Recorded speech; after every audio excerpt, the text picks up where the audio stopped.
शराब। काली काली कुर्ती पर फूल गुलाब, नीली नीली अखियाँ छो होठ शराब। कम कम रे बाबू कम कम रे,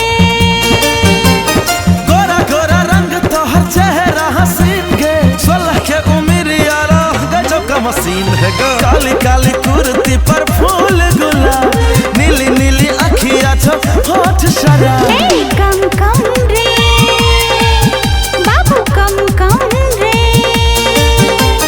गोरा गोरा रंग तो हर चेहरा हसीन गे, 16 के उम्र यारा गजब रंगीन गे।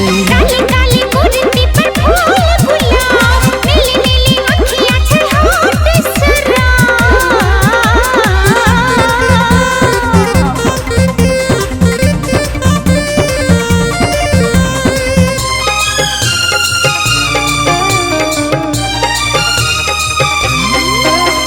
सानी सानी सा सानी परी सानी सानी सा, लाख टका के चोली छे, कोयल जे ना बोली छे, लेके तो इशारा करी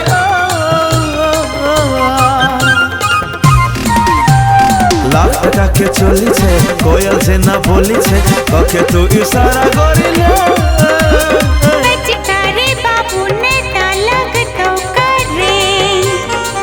लगतो करेंट तब भाजी भेंट। हीरो आवारा तू लड़का से, अच्छा बोल बोल बोल दे तू प्यार से जवाब। काली काली कुर्ती पर फूल गुलाब, नीली नीली अखियाँ छो होठ शराब। कम कम रे बाबू कम कम रे, गोरा गोरा रंग तो हर चेहरा हसीन गे, 16 के उम्र याला गजब रंगीन गे। काली काली कुर्ती पर फूल गुलाब, नीली नीली अखियाँ छे होठ शराब।